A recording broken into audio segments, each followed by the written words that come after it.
பிரதமருக்கு எதிரான நம்பிக்கையில்லா தீர்மானத்தை முறையாக தாக்கல் செய்து விவாதம் நடத்துவதற்கு வழிகோலும் வகையில் மக்களவை தனது நிலை உத்தரவுகளில் தெளிவான விதிமுறையை சேர்க்க வேண்டும் என்று பரிகாத்தான் நேஷனலின் பெலூரான் நாடாளுமன்ற உறுப்பினர் ரொனால்டு கியாண்டி வாதிட்டார்.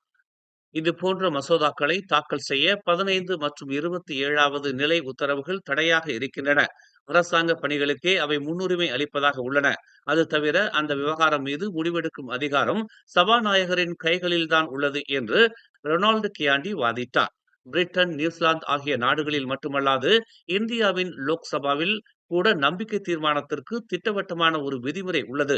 ஆனால் மலேசியாவில் அவ்வாறு இல்லை என்று அவர் குறிப்பிட்டார்.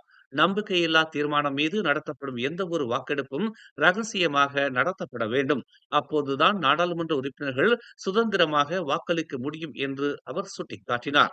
மேலும் செய்திகளை தெரிந்து கொள்ள தமிழ் மலர் நாளிதழை பாருங்கள்.